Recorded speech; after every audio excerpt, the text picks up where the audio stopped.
Forget everything you think you know about King Arthur. Forget the shining armor, the round table knights, and the chivalric quests of medieval romance. Erase the image of a storybook king from your mind. Because the real story, the original story, is infinitely older, stranger, and more profound. It isn't a tale that begins in a castle. It begins in the sky, with fire and a prophecy. It's a story not of kings, but of wizards, not of battles, but of cosmic signs. And at its heart lies a secret society of philosopher priests who ruled Britain for 1,000 years before the Romans ever set foot on its shores. A society whose memory was so utterly obliterated that their true story has become one of history's greatest mysteries. This is the story of the Druids. And this is the story of how their last, fading echo, their final, desperate gift to a dying world, became the man we call Arthur. Welcome to Dark Ages Historian. Our journey begins not with Arthur, but with his father. Around the year 1136, a Welsh cleric named Geoffrey of Monmouth set quill to parchment and wrote a book that would change literature forever, the history of the kings of Britain. It was Geoffrey who cemented the image of a grand, national King Arthur. But buried in his epic is a clue, a strange, celestial origin story. He tells of Arthur's father, Uther, who was not yet a king. One night, a terrifying and brilliant star appears in the heavens. Geoffrey describes it with awe. It had a tail like fire, and at its head was a burning orb shaped like a dragon. From the dragon's mouth flared two immense rays of light. One stretched across the lands of Gaul, modern-day France. The other shot out over the Irish Sea, splitting into 7 smaller beams.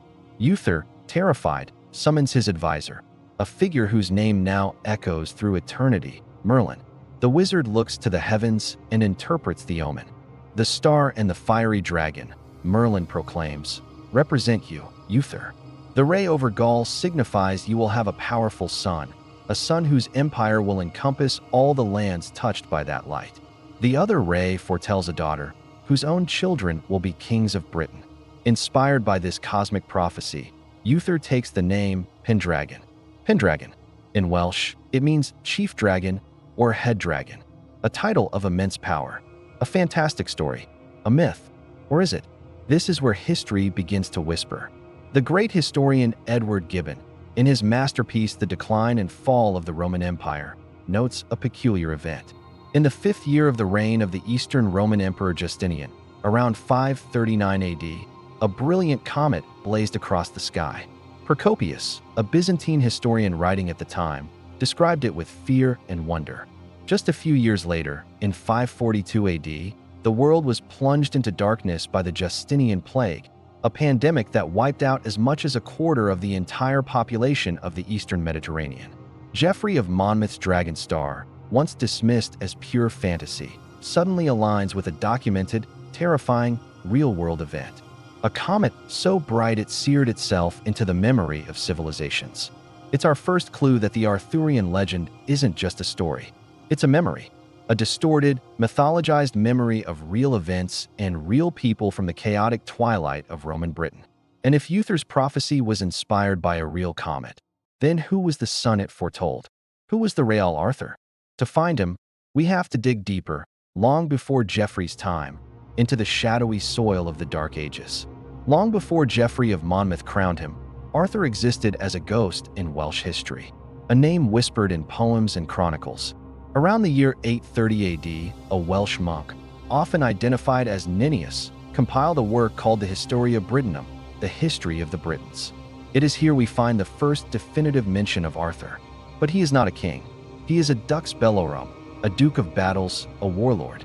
Nennius lists 12 great battles Arthur fought against the invading Saxons. These battles are scattered across the breadth of Britain, from the Caledonian forest in the Scottish Highlands to the city of the Legions, which could be Caerleon in Wales or Chester in England. He is a phantom warrior, appearing wherever the fight is most desperate. But Nennius gives us more than just a battle list. He gives us our first glimpse of a magical Arthur. He lists the wonders of Britain, and 2 of them belong to our hero. The first is a stone bearing the paw print of Arthur's own dog, Cabal. The print was left, Nennius says, during the hunt for a great, monstrous boar named Troynt. Arthur himself placed the stone in a pile, and if anyone moves it, it magically reappears in its original spot within a day. The second wonder is the tomb of Arthur's son, Amhar, whom Arthur himself is said to have slain. The tomb has a bizarre property. Its length is never the same twice. One day it might measure 6 feet, the next 9, the next 15. Think about what this tells us.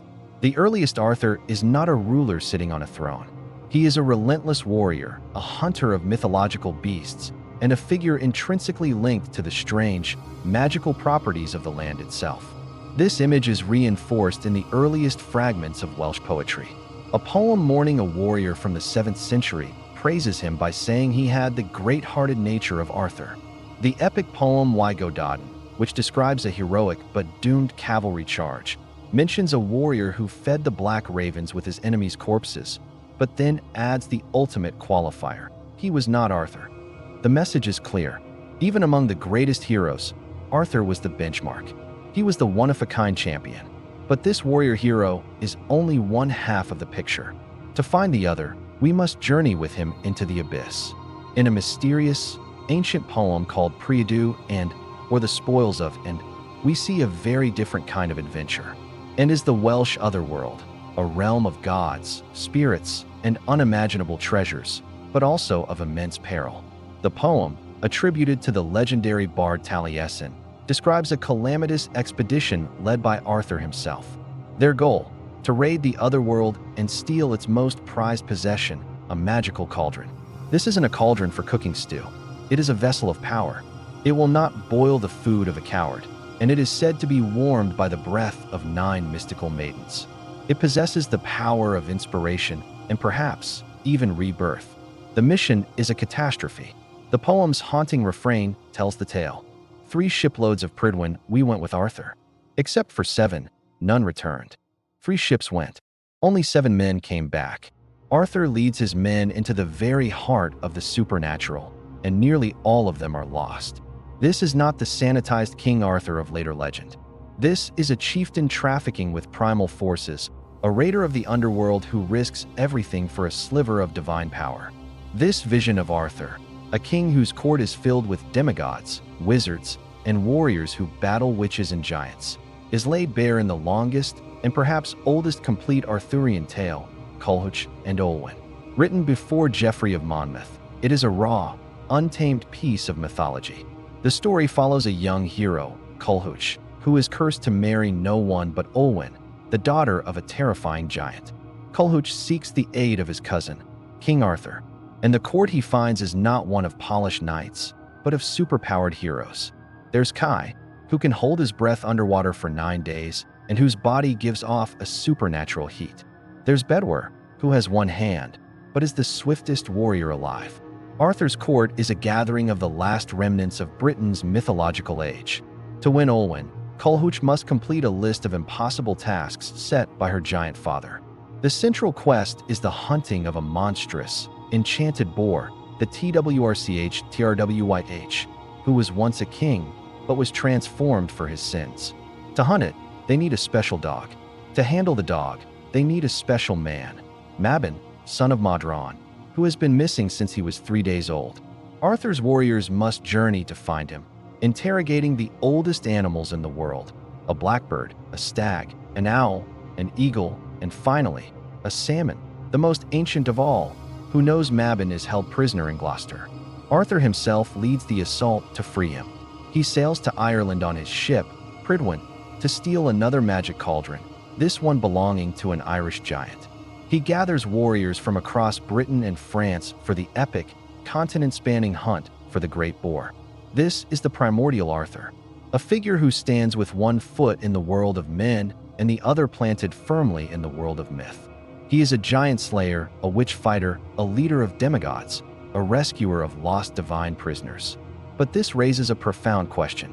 Where did such a belief system come from? A world of magic cauldrons, otherworld journeys, talking animals, and warrior wizards? To answer that, we must meet the spiritual architects of ancient Britain. We must meet the Druids. At first, Arthur and the Druids seem unconnected. But remember Merlin, the wizard who interpreted the comet for Uther Pendragon? He told the king the future by reading the stars. This is our bridge.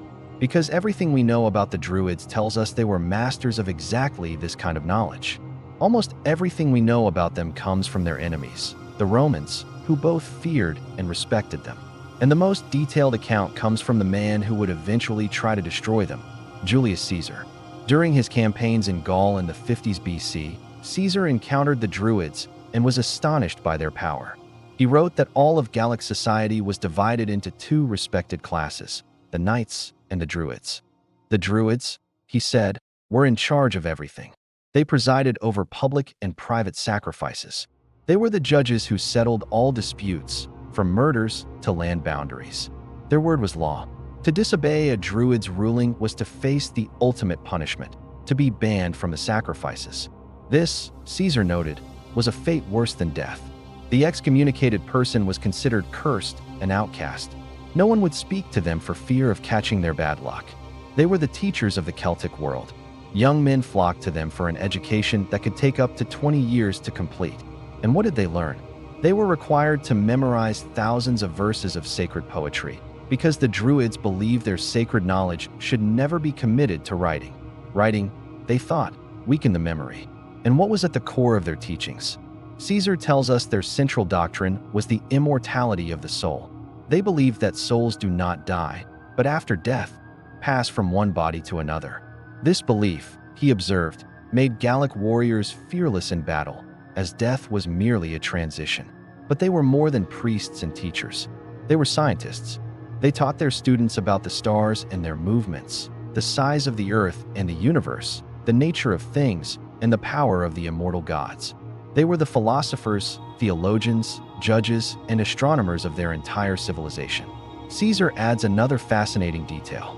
He believed that the discipline of Druidism was first established in Britain and then exported to Gaul. Those who wished to study it in its purest form would travel to Britain to learn. Other classical writers add to this portrait. Diodorus Siculus, a Greek historian, confirms their role as philosophers and seers and adds that no sacrifice was considered valid unless a Druid was present. He tells of their shocking power, that no sacrifice was considered valid unless a Druid was present. He tells of their shocking power. How, when two armies were arrayed for battle, swords drawn and spears leveled, the Druids could simply walk between them and command the fighting to stop, as if they had cast a spell over the soldiers. Imagine that level of authority, an authority that transcended tribal loyalty, that could halt bloodshed with a word. This wasn't just religious influence. This was absolute socio-spiritual control. Pliny the Elder, a Roman naturalist, gives us our only surviving description of an actual Druidic ceremony. It is a ritual of profound cosmic significance, centered on their most sacred entities, the oak tree and the mistletoe that grew upon it. The very word Druid may come from the Greek word for oak, Druze. They would perform no ritual without an oak leaf. Pliny describes how, on the 6th day of the moon, a Druid dressed in pure white robes would climb the oak tree and cut the sacred mistletoe with a golden sickle. It was never allowed to touch the ground, but was caught below in another white cloak. Afterwards, they would sacrifice 2 white bulls, praying that their god would make the gift of the mistletoe a powerful remedy. They believed it could cure infertility in animals and act as an antidote to all poisons. Priests, judges, scientists, philosophers, peacemakers, and magicians. For centuries, this was the intellectual and spiritual engine of Celtic Britain. They were the glue that held their society together. And that is precisely why the Romans had to destroy them. When Rome invaded Britain in earnest in 43 AD, they weren't just conquering land. They were conquering a culture fiercely independent and spiritually guided by the Druids. For Rome, which absorbed and Romanized the gods of other cultures, the Druids were different. They were a center of political resistance, a rival authority that could never be assimilated. They had to be eradicated. The final, brutal confrontation came in the year 60 AD. The Roman governor, Gaius Suetonius Paulinus, marched his legions to the last great stronghold of the Druids, the island of Mona, today called Anglesey, off the coast of North Wales. The Roman historian Tacitus describes the scene his soldiers faced. On the shore stood the British warriors, but amongst them were women, dressed in black like furies, their hair wild, brandishing torches. And weaving through them all were the Druids. They raised their hands to the sky and screamed terrifying curses at the invaders. Tacitus says the Roman soldiers were frozen with fear, paralyzed by the sheer alien horror of the spectacle. It took the bellows of their general to break the spell. They charged, cut down the Britons, and threw them onto the fires the Druids themselves had prepared for sacrifice. The Romans then systematically destroyed the sacred groves of Mona, which they considered dedicated to cruel and superstitious beliefs. The heart of the Druidic tradition in Britain was cut out. Though their influence would linger for centuries, their organized power was broken. Their knowledge, transmitted only by mouth and held in the memories of initiates, began to fade like a dream upon waking. But a belief system that has shaped a people for a millennium does not simply vanish. It goes underground. It survives in fragments, in folk tales, in the names of hills and rivers. It clings on, waiting to be reborn in the stories of a new hero. And to find it, we must now become archaeologists of faith, digging through the layers of Roman Britain to find the ghost of the Celtic soul. For nearly 400 years, Britain was a Roman province. The official gods were Jupiter, Mars, and the deified emperors. But if you look closely at the altars and temples of this period, you find something strange happening. The old Celtic gods hadn't disappeared. They were just wearing Roman masks. This blending of cultures is called syncretism, and it's our key to understanding how Druidic beliefs survived. Let's journey to the heartland of the Debunny tribe, a region covering modern-day Gloucestershire and Somerset, an area steeped in ancient magic. Here, at a place called Ely, a Roman temple was built over an older, pre-Roman shrine. The god worshipped here was officially the Roman Mercury. Inscriptions confirm it. Mercury was the god of travelers, commerce, and the inventor of all arts.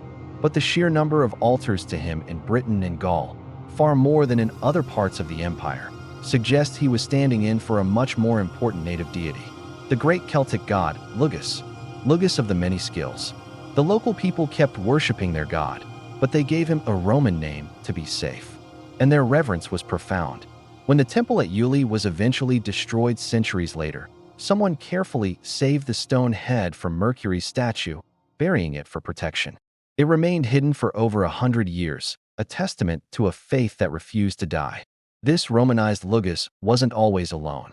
He was often depicted with a unique Celtic goddess, Rosmerta, the great provider, a goddess of fertility who often carries a bucket or pot, a symbol that should now sound very familiar. A cauldron. Travel a few miles to Lydney Park, overlooking the River Severn. Here, another temple complex rose inside an old Iron Age hill fort. It was dedicated to a god named Nodens.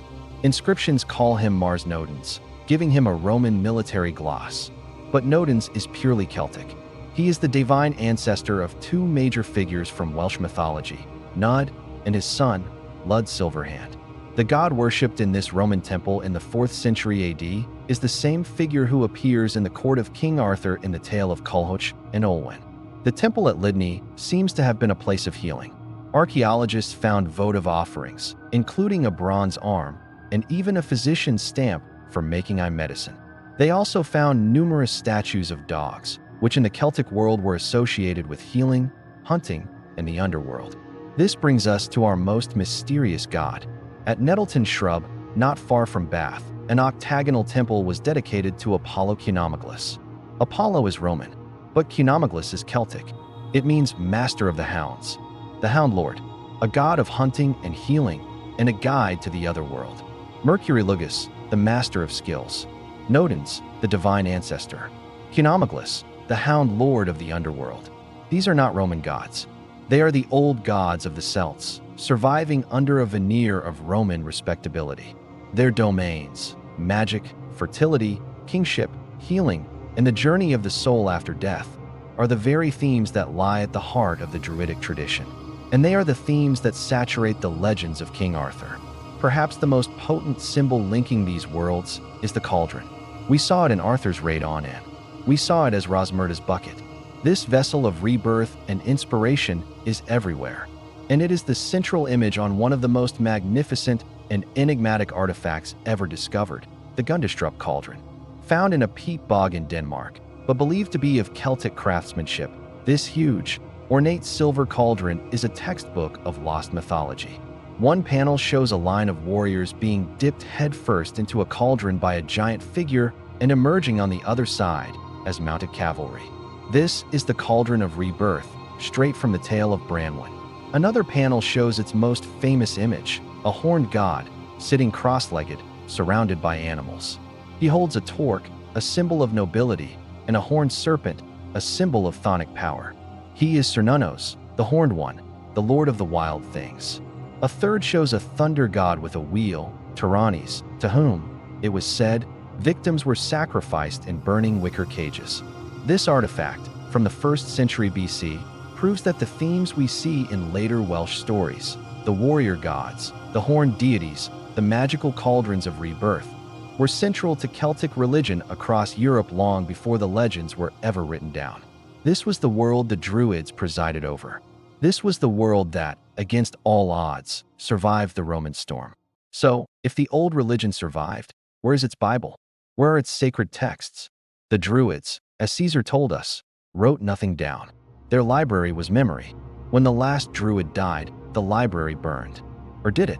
What if the texts survived, but in disguise? What if they were preserved, transformed into epic stories, their theological meaning hidden within the adventures of heroes? What if the great Welsh myths are not just myths, but are, in fact, the closest thing we have to a Druidic scripture? Let's return to the spoils of Anne. Modern scholarship has re-examined this strange poem and has proposed a radical new interpretation. This is not a story about a military raid. It is a coded map of a spiritual journey, an initiation. The 7 fortresses Arthur visits are not physical places. They are states of consciousness, levels of spiritual attainment that an initiate must pass through. The journey on the ship Prydwen is the soul's passage through the darkness to achieve enlightenment. The first fortress, Caer City, is a fortress of the stars, related to the zodiac. It is a place of celestial knowledge, of astronomy, a core Druidic discipline. The second, Caer Pedreven, the four-cornered fortress, is where the cauldron is found, warmed by the breath of 9 mystical maidens.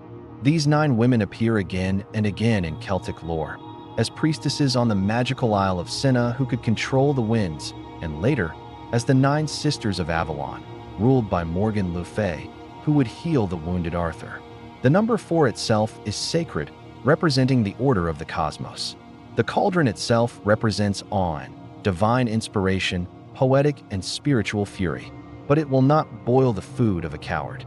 Only the worthy, those brave enough to undertake this perilous inner journey, can receive its gifts.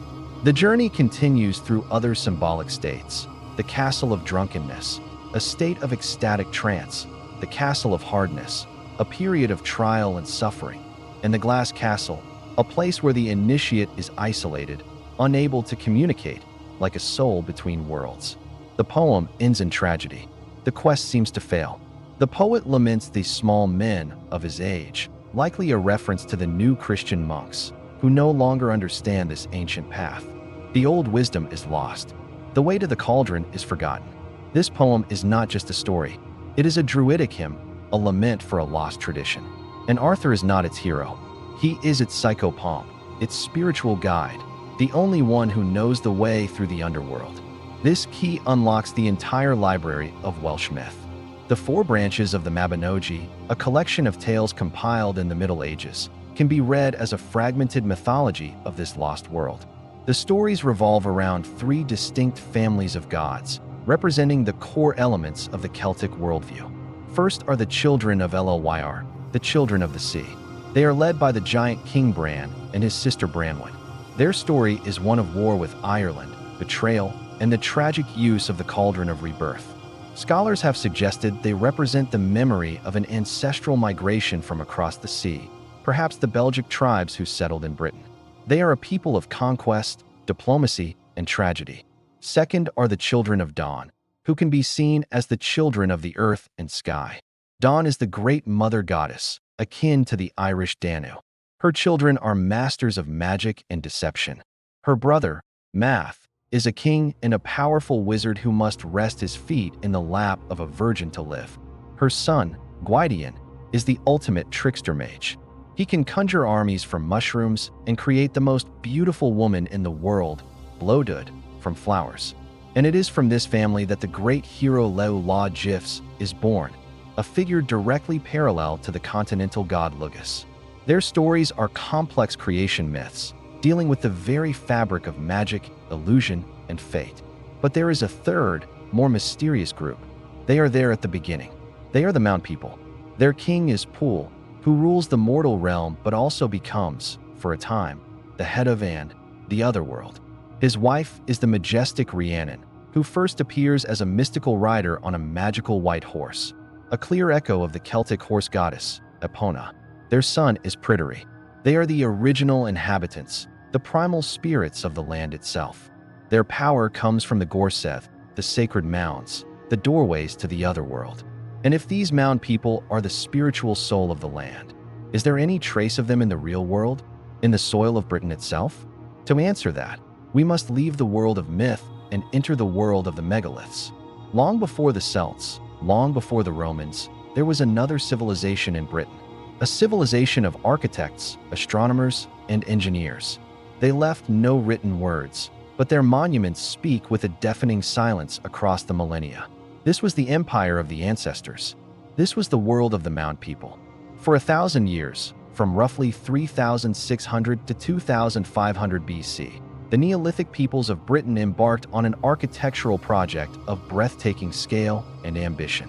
Here, at West Kennet, they built this, the Long Barrow. It is a tomb, a house for the dead. It took over 15,000 man-hours to construct. Inside its stone chambers, archaeologists found the remains of dozens of people, but they were not simple burials.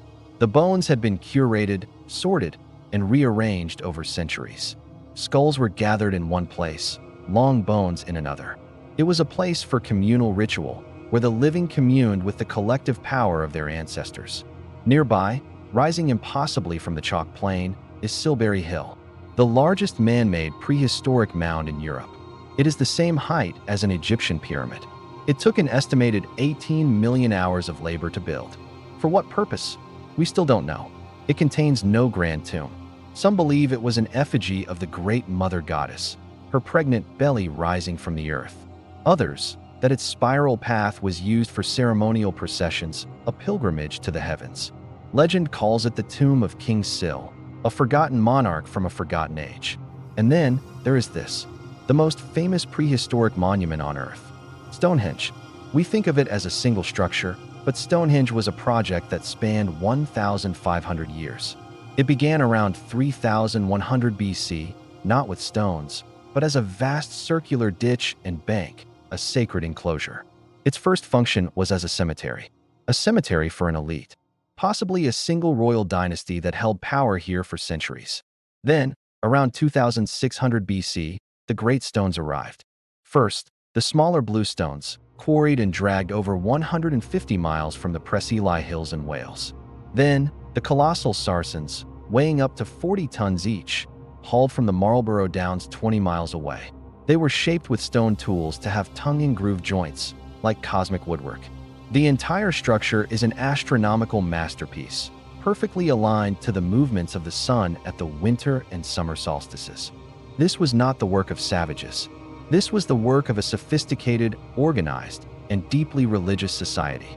They had a profound understanding of engineering, logistics, and the cosmos. And they were not alone.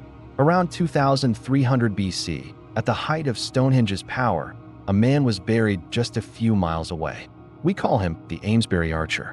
His grave was the richest of its time ever found in Britain, filled with copper knives, flint arrowheads, and the country's first ever gold objects. Isotope analysis of his teeth revealed a stunning secret. He was not a local. He grew up in the Alps, in Central Europe.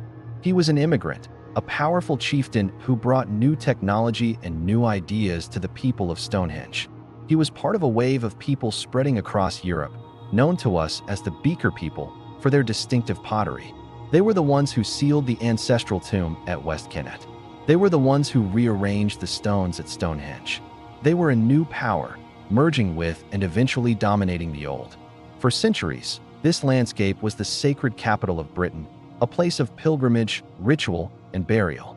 The people here controlled not just the land, but the gateway to the heavens and the underworld. They were the Mound People made real. But empires fall, civilizations collapse, and around 1600 BC, the world changed.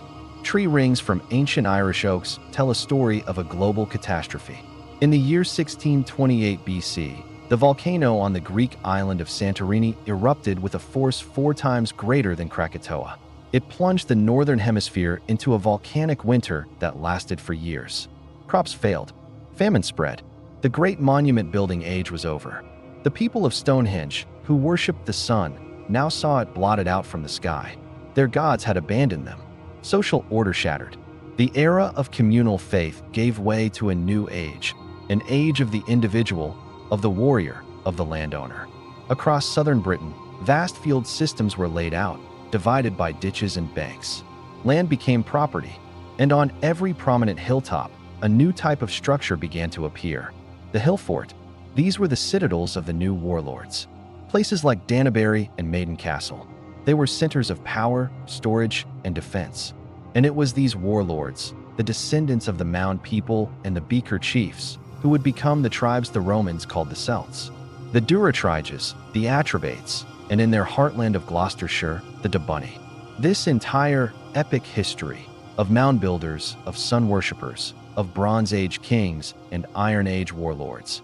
All of it was the inheritance of the people of Britain on the eve of the Dark Ages.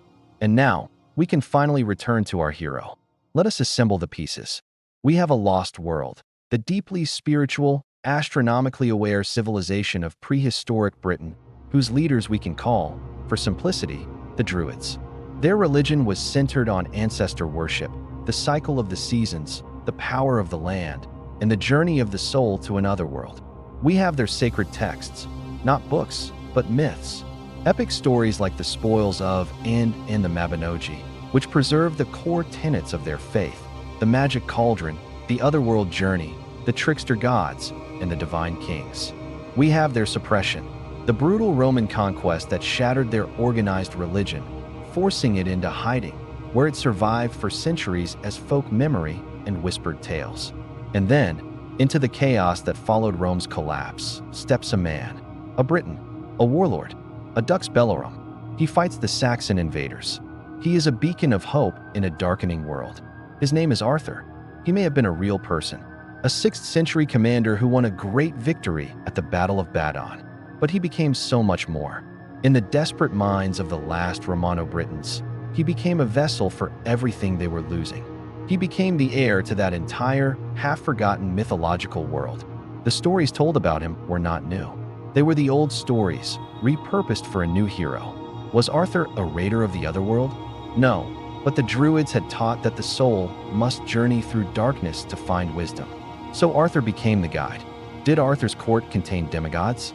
No, but the old gods, Lugus, Nodens, Rhiannon, were still remembered. So they became his knights and queens. Was Arthur a king who was prophesied by a comet? Almost certainly not. But the Druids were stargazers who believed the heavens dictated the fates of men. So Arthur's coming was written in the sky, in a blast of draconic fire. The legend of King Arthur is the ghost of the Druidic religion. It is the last great flowering of the Celtic imagination, a final, defiant shout against the dying of the light. He is not just a king. He is the repository of a nation's soul. He is the defender not just of Britain, but of a worldview stretching back to the builders of Stonehenge. He is the last echo of a lost world, the last hero of the Britons, and the last and greatest gift of the Druids.